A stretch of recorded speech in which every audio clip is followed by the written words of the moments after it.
Hello, everybody, and welcome back to Community FC. We've got a brand new episode of the Roundup Review, or as I should say, we've actually got a brand new season of the Roundup Review. We've been away for Christmas, had a Christmas hiatus, like a lot of other podcasts going on at the moment. There's been a lot of stuff happening over Christmas, not just of random fixtures being cancelled. I mean, I don't think we've had a full game week for about a month and a half anyway. So that's been pretty crazy. But what we're basically going to do is we're starting season 2 of the Roundup Review. So it's going to be episode 1 of season 2.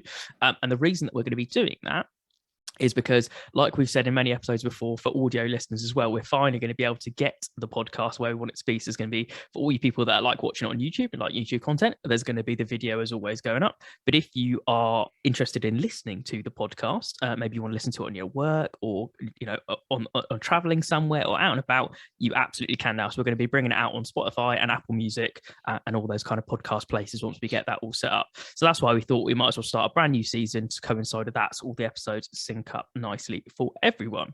But anyway, that rambles out the way. So let me introduce my guest as always. Rich, how you doing, mate? Yeah, good. Thanks, Aidan. Thanks for having me back for season 2. Very exciting. Absolutely. I mean, you've been a superstar for season 1, and you'll be making a lot of appearances season 2, I'm sure. And one thing to touch on quickly, as we've introduced Rich, is that we're changing the format ever so slightly. We're not going to be kind of doing the run through of every game, a bit like Match of the Day style. We've decided that we want to kind of rein it in, make shorter episodes to coincide with kind of the audio listeners as well. But also, we just want to touch on some kind of important football points for the week that we're going to talk through. And then that way, it's just kind of a more fun, open conversation. You get to hear our opinions more rather than just, if you want to see any Roundup review stuff, I guess it's watch Match of the Day and kind of form your own opinions as well. So anyway, we're not going to spend too much time talking about that. You will just listen or hear the new format as we go on. And this is what we're going to do. It might change a little bit over the weeks, but we're getting used to it. So bear with us. So let's just start on it. I think the first point I want to talk about was probably sticking with the big news stories this week was obviously the news that Rafa Benitez has been sacked from Everton.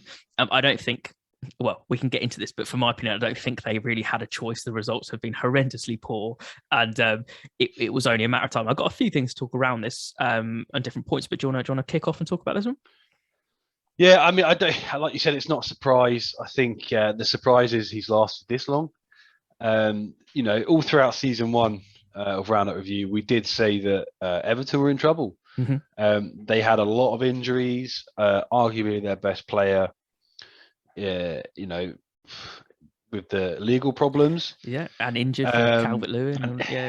So injuries and legal problems. And from all accounts, Rafa's not a brilliant man manager. And I think that this is a time that Everton probably need a little arm around their shoulder rather than some cold and clinical analysis. I think it's the right decision to make for Everton. I worry that maybe it's a little bit too late. They've got a couple of weeks left of the January transfer window. Unless they do some serious business, they need some reinforcements in there. Yeah, I mean, and that's the issue. I don't see, personally, speaking of transfer business with them, I don't see them having reinforcements anywhere near kind of some other teams that we'll get onto in another section. And the big thing for me with this is that it was always the biggest gamble anyway. And we talked about this when he was first instated.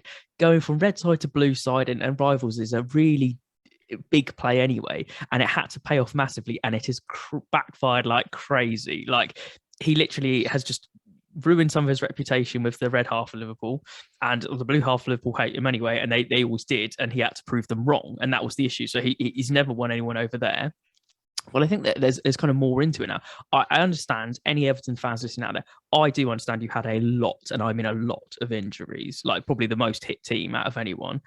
But again, you think with the teams that Rafa has managed before and the pedigree in the past that he'd learn how to deal with that situation. Like, you've had some players, like lots of players, clubs have, with COVID and all sorts. They found some gems in their youth systems and stuff to fill those gaps. I know you have a little bit with a couple of players, but you know, that's something they've done. But what I think is really interesting as well is that not only have it gone so badly in that sense, they also had the whole debacle with the board where, you know, one of the board members stepped down because he thought it was time for Rafa to go. They've kind of split the boardroom already, which is awful for their club. And now the same result that, you know, was always going to happen has happened anyway. So now they're down board members, down a manager and everything like that. But also, one thing before we get on to kind of who we think is going to replace him and stuff, the one thing I wanted to point out, which I think is crazy, I know he wasn't happy at the club, so that tends to make a difference as well. But Luca Dean is one of your better players, right?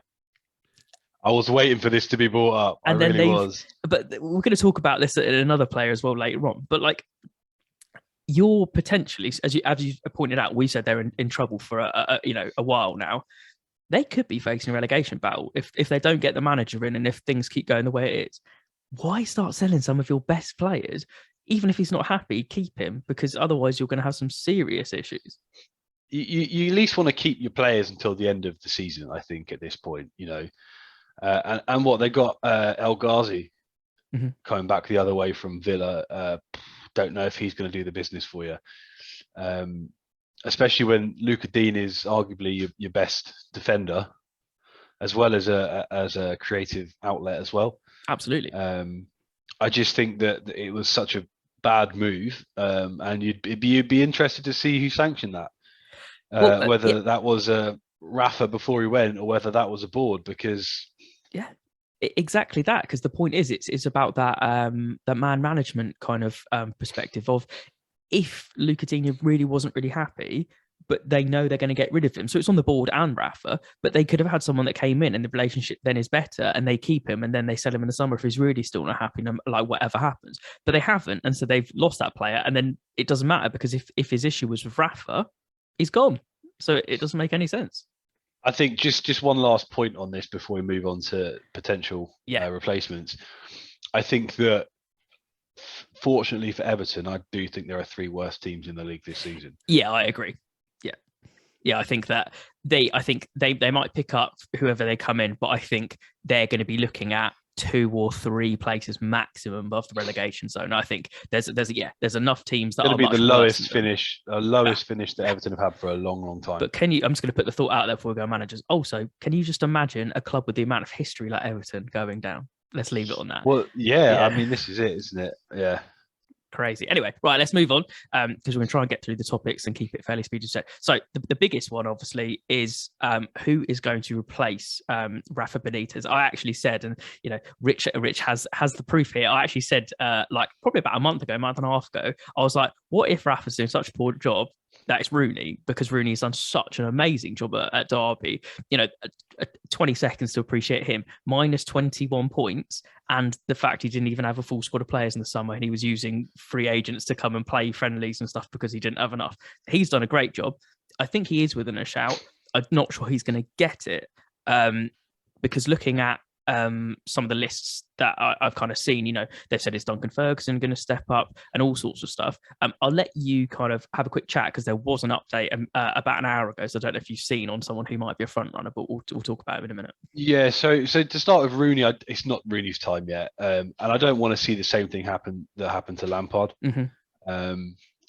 Let Rooney finish out this season. Let him play another season. Be a miracle if he gets them as well. That'll go on his record if he finishes the job. This is the thing. Let him finish the job he started there. And I think it would be really bad from Rooney if he did decide to leave partway through the season. I don't think Rooney's the man for the job.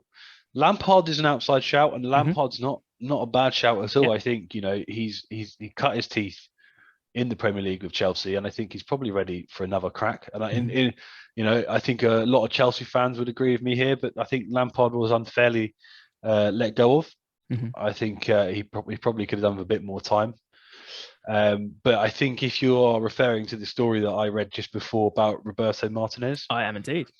And you know what? I think that's probably not a bad option for him.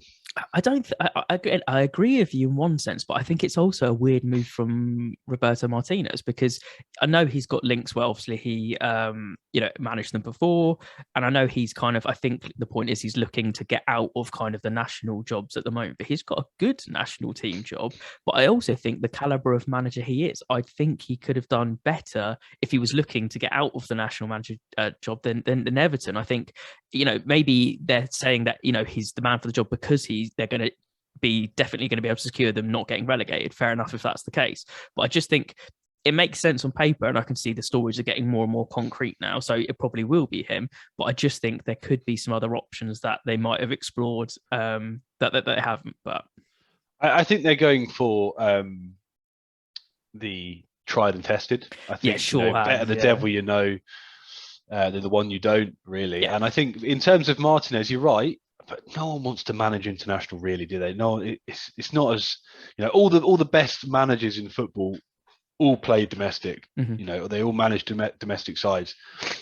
And I think for Roberto, I do think he's got some pedigree. I don't think he's quite up there to manage the big teams just yet. Yeah. But who knows? You go away, you save Everton, you put in a couple of years there, and who knows what comes up next.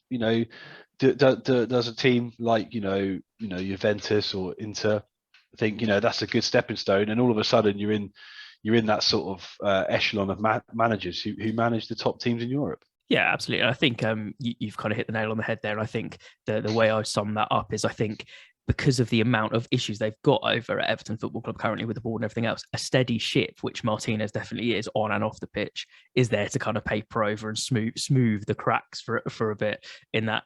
So we'll keep an eye on that. I'm sure probably by the time we do next week's episode, we will probably have found out who has taken over Everton Football Club, because they cannot afford to. I think it's Leighton Baines and Duncan Ferguson that are taken over in the meantime. They need to get someone in quick. But anyway, we'll move on. So the next one I'm going to go to is kind of a double-parter. So we're going to be talking about January transfer window. Obviously, it's quite a hot topic at the moment. We're going to kind of talk about players that people are going to buy, and then we're going to kind of have a quick side one at the end of kind of loanee players and what their future looks like at going back to their parent clubs potentially. So yeah, by all means, kick off again, mate. Yeah, I mean, I guess if you're going to talk about transfers, there's only one team that really should take the headline spot. Absolutely, and that's Newcastle. Yeah. What are your feelings on the transfers so far? I mean, I like some of their transfers, and I half like another one, but actually for different reasons. I think Kieran Trippier is a brilliant shout. Like he wanted to come back. His family is from kind of the Manchester area rather than Newcastle, but obviously not far. He was linked to Manchester United last year. I'm kind of surprised we didn't go back in for 12 million, but I don't know what his wages are. Probably astronomical, depending what's going on. I saw a couple of articles written about like, can he be like the silent captain that's kind of pulling people through and stuff, and actually the leader that they all need. I think he's a very good player. I think he brings experience, and he knows what it is to win. Like, he's done well at international levels with England as well, but also, he won with Atletico Madrid, so he's got some pedigree there. I think the interesting one for me is Chris Wood. I think that this is a really interesting one because Chris Wood is a good striker, right? He's a good Premier League striker in the bottom kind of end of that. He's proven, he's got good at finishing and all that kind of stuff. I think that the issue that people are getting into is they don't see him a good player worth the price tag. 20 mil is a lot of money anyway. And so it's an awful lot of money for someone like Chris Wood. But I think people are not seeing the bigger picture where he's also going to be 20 mil because you're taking him off a relegation rival. So they aren't going to let him go cheap. Well, this is the thing. I mean, and it was 25 mil, 25. which was his release clause. Oh, I see. And the thing is, you've got to say that it's a fairly smart. £25 million for Chris Wood is an outrageous amount of money. Yeah. He is the sixth most expensive over 30-year-old in world transfer history. Wow. Which is outrageous when you think about it. But is this the start of things to come with the money? That's the problem. Yeah. Well, the thing is, if you're Newcastle, you're not in a position to sign hot prospects. No.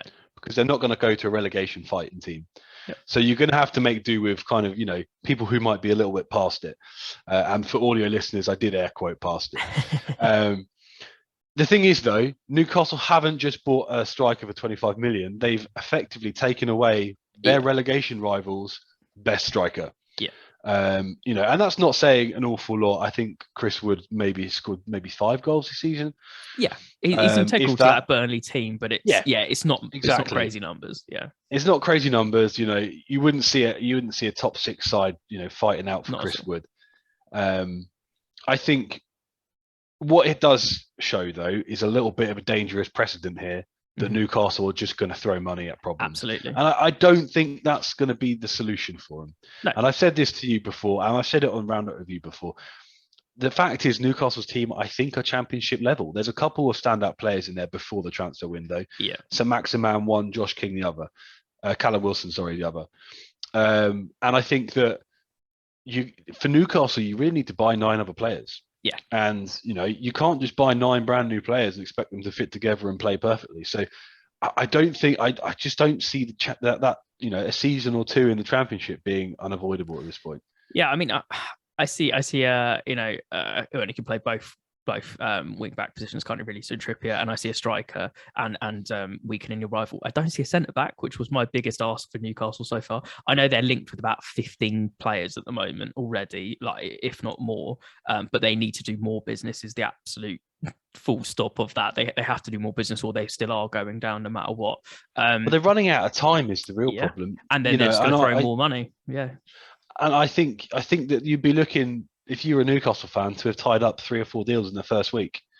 And it just seems like the players they're linked with now I don't see it happening. Sven Botman from Lille. Yeah, well, they spread their net too far, and I don't think they've gone on to specific targets. I think they've gone, we have loads of money. Who can we, like Donny van der Beek apparently has been approached and he was like, I'm not going to a relegation team, even though I'm not getting any minutes. Like he's like, I don't want to, and that's going to be the answer from a lot of players out there. So Amadou Haidara from Leipzig. We'll get on to him. 80, yeah. Well, all I say on that is, £80 million rated. Linked to United as well. Well, this is what going to go to. I could talk about it now. So actually, yeah. So apparently it's going to be more about 25 to 30 mil. They're looking at 30 mil at the moment. But yeah, Haidara, apparently Rangnick's already talked to him. He's got the Leipzig link, obviously, and that's the point. But apparently the only reason that supposedly, and apparently it's shrewd if so, apparently the only reason they haven't put a formal offer in for Haidara yet for United is because they're waiting to see if he gets injured at AFCON, because he's playing for Mali. So they'll wait and see. But the problem that United are worried about is because, and this is what lots of teams, you can be as big as Manchester United are, the problem we're worried about is that if we want to go for Haidara and then they get solid talks of him, Newcastle will just throw more money, and then it raises our price for a player we don't want to spend lots of money on. Yeah, I mean, unfortunately, this is just how it's going to be now, and we're going to have to get used to this because Newcastle now have the financial clout to throw it around there. But they've also, some of the players they're linked with just seem really weird to me, like, Ndombele and Steven Bergwijn from Tottenham. They're just trying everyone they can, basically. Yeah, this is it, and apparently they've it seems to me, like when you start a career in Football Manager and, you've got a bit of cash. So you're like, oh, let me just chuck out. Yeah. And just, I'm literally, as we're having this conversation, I'm flicking through the Newcastle transfer rumours. And it reads like your inbox on Football Manager, Literally. Newcastle being quoted 50 million to sign Patrick Schick from Leverkusen. But this is the problem. They've been signed £35 million for Badiashile from Monaco. But every team's going to do exactly that. They're going to go, our player's probably worth like 15 mil, 50. And they're just going to take the mick. Yeah. Obviously, since James Ward-Prowse scored that absolute thunderbolt against Wolves, a lot of Newcastle fans would be saying, "Yeah, let's sign him." And I'm saying, you ain't getting him for less than 100 million. Yeah, they're going to spend a lot of money. Yeah. Why? Firstly, we're going to be like, you're going to have to pay out your ass for him if you want him. You're going to, because he's just signed a brand new 5-year deal and there's no release clause. So the ball's in our court here. Secondly, why would he leave us for you?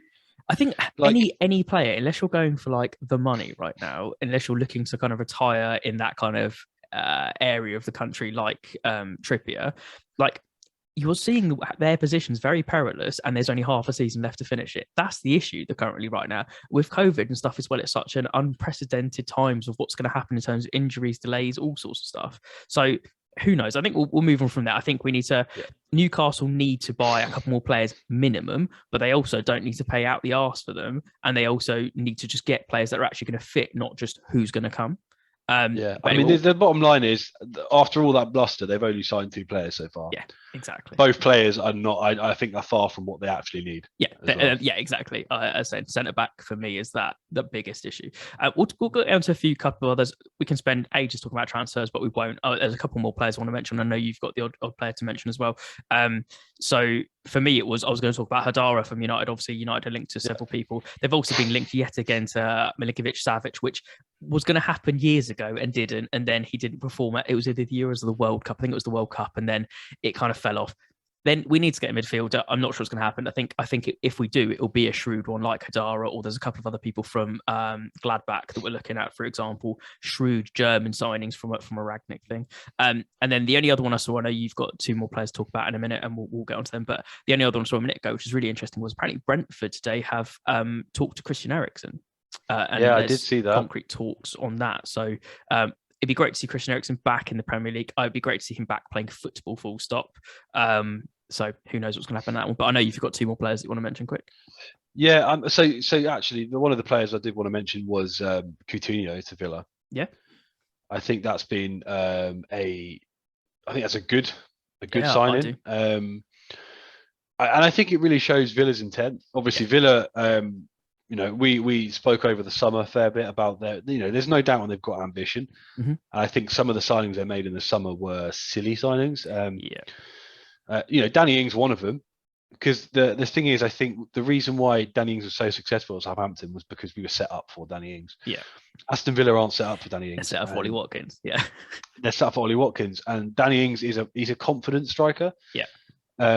If he's not confident, he's not scoring. Yeah, and you would have said if the biggest transfer that they've done in general, let's be honest, is Steven Gerrard by an absolute mile. I don't think Steven Gerrard would have been buying Danny Ings. So yeah, no, exactly. And I think this is a showcase really to show everyone what a big name manager can do for your club. Yeah, absolutely. Because there's no way Coutinho's going. No, if Dean Smith is still there. So I think great recruitment. Obviously, paid dividends already. Yeah, got the equaliser at United. Yeah, we'll continue to. Yeah, I do think so as well. Option. I think it's an option to buy for about 40 million, which isn't for someone of Coutinho's level isn't amazing. What I would be concerned about though is this going to be I've scored on my debut and then I'm going to go off the boil. Well, that's the issue I was going to say, because probably for visual listeners, you would have seen that I did the eyebrow. Then I was like, yeah, from a 40 million spike when he was 160 million pounds before, outrageous. But I think, yeah, you're right. I think if Gerrard can get the best out of Coutinho, and hopefully he can from being his old teammate, and that's where this all is coming into play, then they've got an absolute weapon on their hands, and I think he'll light it up. You saw that when he was at Barcelona, the best game he played in his entire Barcelona career was against Barcelona when he was on loan from Bayern Munich. And I think there's lots to say in that. So let's see if that happens. I know you also want to talk about Arsenal and then a Bundesliga player as well. Did I? Yeah, I think we were talking earlier. We want to talk about Arsenal obviously trying to spend a lot of money on a certain striker. Oh yeah, Haaland. I mean, so we did briefly talk about this a little bit earlier on in our little group chat, but the reports today was that Real Madrid putting together a 292 million pound offer. Yeah, for Haaland. Which outrageous again, but the issue is they've always said that they wanted to buy Mbappe. Now Mbappe seems to be cooling from PSG, but then they've also heard rumours years ago that they want to buy Mbappe and Haaland, and surely they can't fund both. But two, I personally could just see Haaland coming to the Prem. I can see someone like definitely United, because obviously links with ranks and all sorts of stuff as well, and we desperately need, like, I think when Ronaldo, we've got so many players like Ronaldo and Cavani stuff, but we're looking for that future generational talent to build around. And the same if we're talking about Dortmund players, same with Jude Bellingham. I think there's going to be a bidding war for him. It could be Liverpool, could be United, so many players linked. But I just think, yeah, he's going to go for some crazy money, but his decisions have to be started now, because after the match on the weekend, he obviously said that Dortmund are pushing him to make a decision now on where he's going to go. He's not going to stay. He's going to go somewhere. So that's going to be a really interesting one. I think Haaland goes to one of the Manchester clubs, I think that depends really on what happens potentially with Kane in the summer.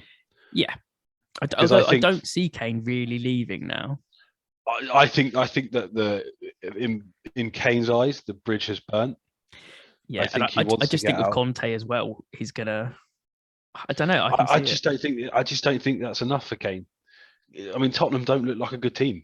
Yeah, I think they're getting better. I don't know. I think there could be a a comeback from Spurs. And I think, who knows if they get him in a happy place. But I do think you're right. And obviously, Haaland's dad, Alfie, did play for City, which is an interesting one. But I can see the link with Rangnick so far staying on and stuff, paying dividends. And I still think, not just because I'm a fan, I generally think there's an option for United to make that crazy statement signing. And then Arsenal, sorry, we were talking about quickly before. So I think before we were talking about, I can never say his name properly. Is it Vlahovic, I think. That's the one. Yeah, Vlahovic. Yeah. Vlahovic. So obviously he was £70 million kind of rated as what Fiorentina was saying that they want to get from him.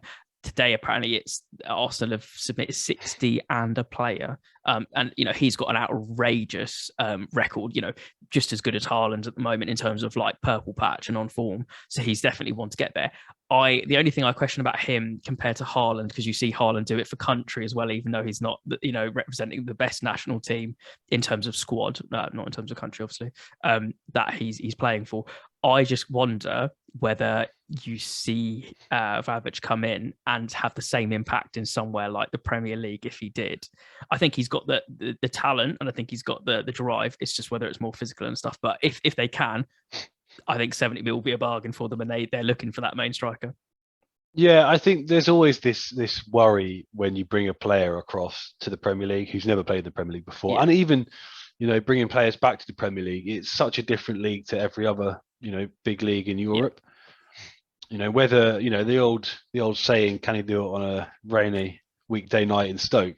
is so true, because you get all sorts in the Premier League. You get the glitz and glamour of playing against your United, your Cities, Liverpools, but you also get the drudgery of going to play at Burnley, or down in the South Coast playing Brighton or Southampton. Teams that aren't afraid to get stuck in and won't give you a moment's space, because absolutely, even in the Premier League, those teams at the bottom, they are very, very good teams. So I think whether he'll come in for that price tag and satisfy. Arsenal haven't got a great record of getting these players in for big money. How much they spend on Pepe, arguably 80. he's not been fantastic. How much money they spend on Thomas Partey, arguably he's not been fantastic. For spending that sort of money, you'd expect real quality.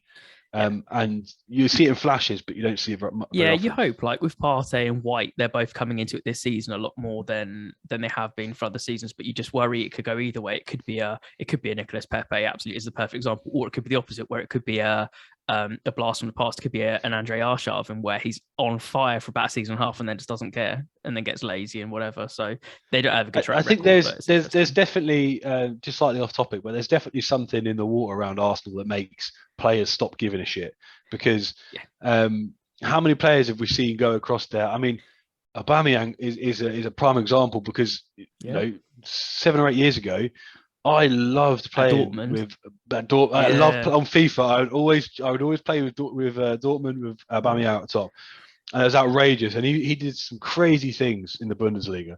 Yeah. But go on. I was just going to say, he's come to the Premier League, that we've seen flashes of brilliance. Yeah. But it seems like his attitude off the pitch changed when he came to Arsenal, and I think a lot of players at Arsenal are very similar. I was going to say, it seems to be, whether they're the Hale End boys, then they're absolutely live and die for the club because they've come through the youth system, or if they're these older players, they just don't seem to anymore. It's really interesting. But also, speaking of Aubameyang as well, really quickly as well, obviously I do hope that he gets better, because obviously we've had another person that's been affected by COVID quite badly, and he's got lesions on his heart or something really awful at the moment. So he's been brought back from AFCON, so we're starting to see some more stuff from that. Anyway, we'll move on from that. We want to quickly touch on loanees, and then we've got like a last topic to talk about quickly. But on loanees, I'll let you kick off. I know I've said that a lot today, but because one of the players, obviously, we've had a hot debate about in one of our other group chats as well. But we're just going to talk about kind of loanees and their future. So obviously, January transfer happens. Some people get called back. Lots of Manchester United players have been called back and sent to other Championship clubs to play. You need to keep them rolling and doing what they need to do. But for players like Brozier, Gallagher, and players we're going to talk about, there is a real thing of the parent clubs looking at them going, we definitely want them back. And I know that both of those people that I've mentioned right there have the same parent club, Chelsea. But obviously, Brozier currently plays for your team, Southampton. And I think, the reports are looking like he might be staying, which is great for you. Yeah, I mean, so we've had quite a lot of heated debate with Jamie, one of the lads on the Christmas special. Chelsea fan, obviously. There's no doubt Brozier is doing good. He's doing good things. You know, he's 7 goals at the moment. Southampton's top goal scorer. You're always told never to fall in love with a lone player, but I think the Southampton fan base have all fallen in love with him. Really, he's exactly what we're looking for, and it makes sense to us to try and push to keep him. You know, we've and another thing we probably can briefly touch over is Southampton's new owners. Yeah. You know, since the last podcast went out, we've had new owners under the Sport Republic brand. Rasmus Ankerson, the guy who kind of masterminded Brentford's Moneyball approach, and backed by Serbian businessman Dragan Solak. So we've got a little bit of money now. You know, they want to do a little bit of investment, not major. They're looking at still primarily youth and potential, with the idea being that, you know, we bring them in, develop, sell them on. You know, as we've always done. But now we have the money to say, well, let's pay 20 million for this prospect and let's nurture him and then sell him for 60. And that, I think, in my opinion, what would make sense is, and this is the kind of argument I've been having with Jamie, is if Brozier goes back to Chelsea, and Chelsea do want him back because they rightly see him as a very high potential player, he's not going to go straight into that first team. He's going to sit on the bench, because if you're Chelsea's board, you spent 150 million on Werner and Lukaku, you're not going to not start them, because you need to see a return on investment. Yeah. Regardless of form, you can't not start them. And Brozier's going to play second fiddle, third fiddle maybe to that. And, you know, typically Chelsea play one up top. So, you know, if Lukaku's starting, Werner's on the bench, is Brozier going to get a look in? Probably not. Or he's going to play out of position. And what I hate to see, and it's not just Chelsea who do this, other big clubs do as well, is they soak up the young talent and then they rot away on the bench or in the reserves and don't play, or they go out on loan to somewhere in, you know, Italy for 2 years, and then they just don't reach the potential that they have.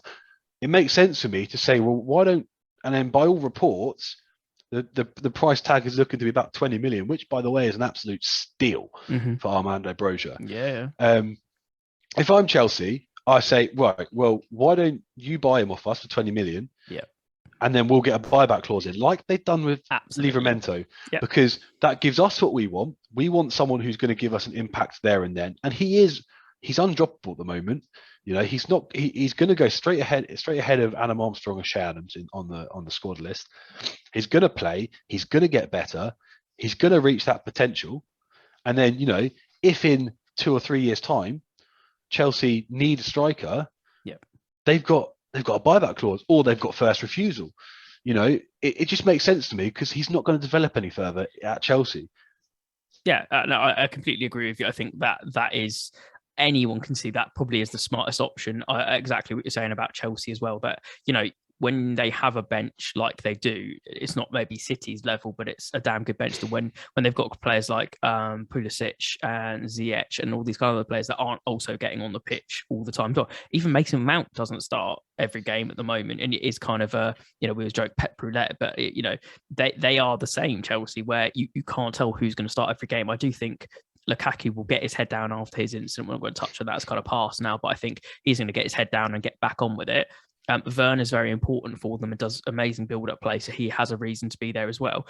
Yeah, is he going to come in? And it's like they lose nothing effectively by doing that to you, because they can give you what you want as a club, and then they can see, because if he's a one-season wonder again, it is what it is. But if they develop him and he keeps getting better and better and better, there's no harm for them, because they literally just go, thank you very much for developing him, we'll snatch him up. But no offense to Southampton, and you won't take offense from me saying this, that is exactly what you'd be happy to do, because you'd get him for several years and then you profit off him.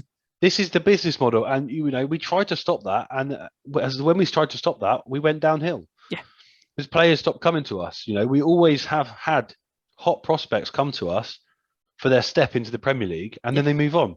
Yeah. The moment we tried to stop that was the moment it all went wrong for us, and we started signing, trying to sign, people in their late 20s for big money, wasn't ever going to work. When you've had track records of, millions of players that we could talk about here, like Theo Walcott, Mane, Van Dijk, like the list goes on and on and on and on, because that's exactly what you're built for as a club to do that. And actually the business model works in both ways, because you get the best out of these unbelievable players for years and years and years, and then keep you up some seasons when you've been struggling more, or give you a better push than you have. And so it makes complete sense to me that they should be doing that. Exactly, and it's something that the owners want to push now as well, and we're saying it to all youngsters now. Mm-hmm. We're saying, you come to us before you go to your big team, because we'll give you an opportunity and give you a platform to grow. Look at what we've done with Tino. We've got Thierry Small, who was Everton's hottest prospect from their academy, chose to leave and come to us. And he's on the verge of breaking through into our team now. And then the last thing I will say on Brozier, and what makes me feel quite positive, is that Hasenhüttl wants him to stay. Yeah. Brozier wants to stay. Now, if you see him only celebrates, he's slapping the badge, he's kissing the badge. There for it. He cares. He loves this team. And this team, I think, his best mate in Tino is here as well. So it makes sense for him to stay. But not only that, but reports over the weekend of his family want him to stay at Southampton. Mm-hmm. And family is such a big thing for these young players. Yeah. They're going to listen. Get and I settled, I just think this is a bit of a no-brainer. And I think he wants to stay, which is why this is work. Unlike Conor Gallagher. And Conor Gallagher wants to go back to Chelsea, and he wants to fight for his place at Chelsea, which is, if I'm Conor Gallagher and I'm looking at that midfield in Chelsea, I can think, maybe I could push to break through that. Yeah, I'd put Brozier about a 70-30 at the moment for staying at the Saints. But when you were quickly segueing into Gallagher as well, I just wanted to mention as well, the thing is, I think Brozier is such an important part of your team, but I don't think he necessarily breaks your team as much as Conor Gallagher. And this is what I was going to transition into, where I think you're absolutely right. And I think Gallagher probably does see his future back at his parent club, Chelsea, even though he's having such an unbelievable season. The problem is he's going to have an even harder job potentially to get a spot than Brozier, because Brozier can rely on the fact that Werner's not getting the goals and he's more a support player at the moment. And he could rely on the fact that Lukaku could, if he fell out, then that's where he'd think that he was going to take his chance if it did happen that way. If not, then as I said, I think third fiddle's fair enough. But Gallagher has got literally Mason Mount as his first person that he's going against. They also, the way they play, sometimes don't play in that formation, and Mount gets dropped a lot, or they're looking at Havertz as the striker but almost a false nine, all sorts of stuff going on there. But I think he really does want to push it. But I'd hate to see Gallagher sit on the bench for half a season, because regardless, even if he was, the way Tuchel's playing at the moment, that is going to be what happens, and he is going to be that roulette thing of playing half a season. But the point I was making before is, as much as Vieira's kind of proven me wrong, and I think their team is looking really good, the amount of spark, even if he's not on the assist, he's usually getting a goal or assist every week or every other week, but the amount he gives to that team that isn't necessarily shown on a stats board is huge. And I really do think that it's a giant loss for Palace if they can't get him to stay, which looks quite likely. Yeah, I think the difference is, and obviously these are all just reports, is, as I said, Gallagher wants to go back to Chelsea. Yeah. And I think, some players, that's fine. And, I said it earlier, I hate to see young talent wasting away on the bench. Yeah. And I think Chelsea have been particularly bad for it. They do like to hoover up young talent, and then by the time it comes, their turn to leave, not many clubs can afford them. Yeah. They go on loan or whatever, and I think they just kind of, fade away into obscurity. I don't want that for Conor Gallagher, but if Conor Gallagher thinks he can challenge, and there's nothing to say that he couldn't challenge the likes of Mason Mount. The thing is about Werner and Lukaku have got huge price tags on their head. Yeah.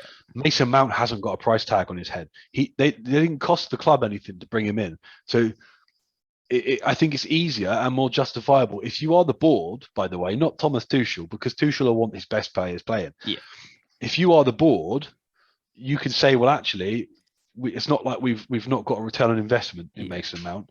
And you could say that, if Conor Gallagher is, I think on their day, I don't think a lot separates them, honestly. Yes, Gallagher's doing it for a Palace team he's arguably pulling the strings for. But I could see him doing that for Chelsea. I think he's a player of such quality. I think him and Mount are, fairly similar. I think if that's the route you want to take, and if you back yourself, then that's absolutely fine. But yeah, like you say, I don't want to see him waste away. Yeah, I think Mount has. I think Mount is a much better player on his day. I just think he hasn't shown this season. His form's dropped a lot, and Gallagher's obviously been in crazy purple patch. So that's the difference there. The thing I will say, in all fairness, and kind of balance the argument and the sides out, is that if Gallagher does want to go back, fair enough. That is absolutely his choice from being a parent club, and he could be a Chelsea boy, and that's the club he wants to bleed for. But all I say to you, Connor, I know you're a big listener, is that if you do, try it for a year. If it doesn't work, then leave, because you can't then waste away. So it's all fair enough taking the chance, but then you can't carry on after that the same way. Do you know what his contract arrangement? I don't know off the top of my head. No. Situation is like, because the thing that's obviously been hard for us is Broja signed a new deal at the start of last season. That's obviously not going to work well in our favour. And if it was different, we could have probably got Broja for between 5 and 10 million. But as it is, he's got 5 years on his contract, and it'd be interesting to know what Conor Gallagher's contract situation was like. No, absolutely. But probably time to move on to the final topic. That's what I was actually going to say. So I was going to say, but we'll keep an eye on some loan players. There's lots more we could talk about. We'll pick up on transfers next week, because we will be covering all the way through. The last topic we wanted to move on to was probably going to be a fairly quick and more touch on, because I think we're going to be fairly aligned on this situation as well. But just like we've talked about COVID and lots of other issues on the roundup review before, we're going to just kick the last episode off when the first episode of the new season with the last topic, talking about something similar, which is the postponed games. And we know this is a contentious subject at the moment, and I can guarantee before we even start talking about it, I don't even need to ask him. I know that Richard and mine's opinions are, whatever happened, the bottom line is it needs consistency. And we say this a lot, and it's literally the buzzword for this podcast. But I think that's the big thing that's needed at the moment. There's lots of other topics to talk in it. So let's just first of all talk about, in general, what we think about them. So if you're postponing games because of COVID, I've got no problem with that. Yeah. If you're postponing games because you've got a little bit of COVID and you've got a little bit of injuries and you've got a little bit of suspensions, a little bit convenient. I'm fuming at that.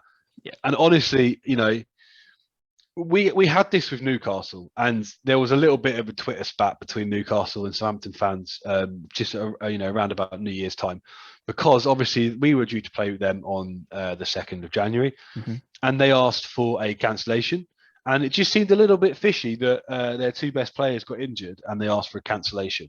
6 days later, they played Cambridge. Well done, Cambridge, by the way, in the FA Cup, and they had a full strength team out. Yeah. That to me is not really acceptable, especially in this case, because Newcastle have got new owners, and feasibly, by the time we replay Newcastle, they could have a completely different first 11. Well, we'll jump in on that quickly before I kind of give my take on it as well. So I want to jump on that, because one of the things that Hassan Hootel said, and you have said before as well, I know this is one of the big topics I wanted to talk about quickly, was Hassan Hootel was basically come out and said, which I agree with personally, I'll say off the bat, he's like, if there's rescheduled games, if you're making a January signing, they should not be allowed to play in those games because they've been delayed. I know it hasn't happened in the past because if something crazy happened, and it did, but in the world we're living in, rules keep changing and everything like that. But Newcastle could basically have a couple of games cancelled, which they did, and then feasibly they play them in a couple of weeks' time or later in the season, where they could have a whole 6, 7, who knows how many players at this rate. That would be different for them, and that is a complete unfairness in my opinion. Yeah. And the thing is, it's not like there's not precedent for this. I think it happens in a cup, and I think it happens in France as well. So it's not like there's not a precedent for this. I don't think it's outrageous. I think, I get in some cases teams have been hit hard by COVID. Yeah. But when we start talking about injuries and suspensions too, where is the line drawn? Yeah. And the reason why this really irritates me was because last season we played Manchester United on a Tuesday night. Yeah. And we could only name 9 senior players in our match day squad. We had 4 kids who'd never even seen the first team before on the bench, as well as 2 starting the game, and we lost 9-0. Now, in this season, we would have had justification to ask for a postponement because there's a little bit of COVID, a little bit of injuries, a little bit of suspensions. Yeah. Right. But we had to do that, and we got absolutely shafted, beaten 9-0. And honestly, it just irritates me that now teams can be like, well, Yeah. we just want to have a postponement, to Especially be honest. when the other teams, so like it has been all teams as well. United have had not crazy issues like that, but the against Villa recently, we didn't have a full squad. We had 3 keepers on the bench and not a full list of substitutes either because we didn't have them. But it's players like there was that Norwich game at the very start of it when they had literally no one and they were fielding like 15-year-olds on the benches and stuff. But they did it. And look how different that is compared to the other one. The other issue I have as well is, as we're making very clear here, if it's a massive, like COVID's just riddled the club and it's a safety issue, by all means, we're saying that's not okay and it should be called off. The issue that I have as well with COVID stuff, it's kind of on similar senses, is that I can't remember which team it was. There was a team last weekend, they had 17 false positives. So they either haven't tested properly or something's gone on, but then it almost looks like you're dodging a game because you've basically gone, oh yeah, our whole squad's got it, and then no, they don't. And yeah, this was my other point because, and this is what Ralph said. And Ralph, by the way, got crucified in the media for coming out. And now, over the last week or so, we've had other big name people come out and agree with it, and all of a sudden, it's the right thing to do. So what he did say was that how are you getting it this bad? Because we know Omicron is crazy catchy. I caught it over Christmas. I know a lot of people caught it over Christmas. Very, very infectious. That's why, at Southampton, the players are getting changed in their cars. They're not eating together. They are doing everything they can to keep the squad separated. Mm-hmm. We've had Hassan Hootel. We're playing 2 games in 3 days. Hassan Hootel trained 2 squads in 2 different game plans. Yeah. One to play on the Saturday or the Sunday, one to play on the Tuesday. Yeah. Like, if we can do it, why can't other teams do it? United Rangnick, and again, we always talk about our teams because we know our teams and more news that happens. But yeah, when we were hit quite badly after that Norwich game, when obviously Norwich had COVID quite badly, we had teams training at separate times. So the defence would all play together, then they'd go, then the attackers, and they were doing it because they were like, we need to stagger this and get tested as much as possible at the front. So if you're any symptoms, get out the car park and go back home because you're enclosing the amount of people that are affected.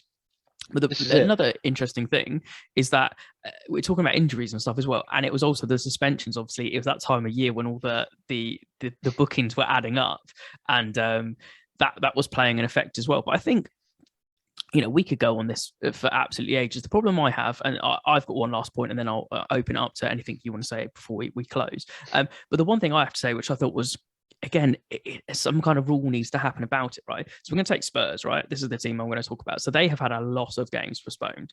And then obviously on the weekend, the North London derby was postponed with Spurs.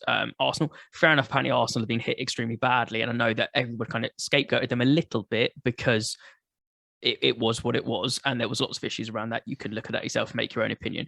The issue I have is that Spurs are so many games behind now that it was unfortunate that it was them that got hit again. But how many games is too many games? Because they've literally been like the teams that they were scheduled to play against. I think they've missed like 4 or 5 games, if not more. Watch come March, April time, when the butcher asks for his bill and they've got to play Saturday, Tuesday. Yeah. Watch them complain. Yeah, Conte will complain about watch him complain about how bad this is. But realistically, if you'd have done what every other club has done and just put kids out, it's not. And this was a thing that Newcastle fans were saying was Mike Ashley neglected our academy. Mm-hmm. That's not my fault. That's not Southampton's fault. It's not any other team in the league's fault. No. That is on Mike Ashley and it's on you guys. Deal with it. Yeah. I mean, yes, the thing is, there's only so much we can draw the line here. Yes, teams like Manchester United, Southampton that have, if not the 2 best academies in the entirety of England, do have some better people to pick on. And United have a huge academy with tons of different players to choose from. It still doesn't mean that we want to be playing those players, and most of them have already been shipped out that were of that quality to the Championship to get experience for that season. But yeah, I think what the bottom line we're trying to say is if there has been a mild case of COVID outbreaks, and I don't mean mild and how it affected them, I mean in terms of players and the amount of people that have been affected, you need to play. The same as if your manager's not there, you can play with your subs, your assistant manager or something else. And basically, these fixtures need to happen because we're going to get to a space where if you're looking at Spurs as a rival, which United kind of are in that kind of room at the moment, not doing so well, slightly further down the table than we'd like to be. You're looking at those games and you're counting the games in hand, and it also just doesn't make it fun when you're like, I want to see what those points are on and what we're playing for every week, because that changes the mentality of players too.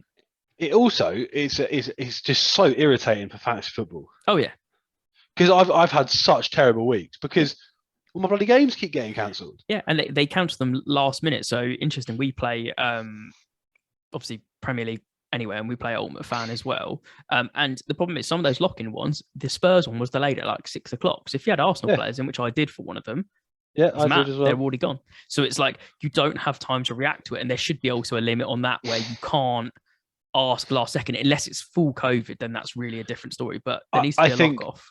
In my opinion, unless you've got full COVID, you need to field a team. Yeah. Whether that team is filled up with the bloody tea lady, I don't care. Yeah. If you don't, then you get an automatic loss. There needs to be a lock off like the night before, because we've talked about this as well, like fans and everything else traveling down halfway through games. If you live far away, you've already traveled at that point, or you've already made arrangements for trains and hotels and stuff. There needs to be a lock off point, like say like a day before, when they're like, you can request it. And if not, you're hoiking players from the under 17s, 18s, 21s and getting a team out of players that are going to play football.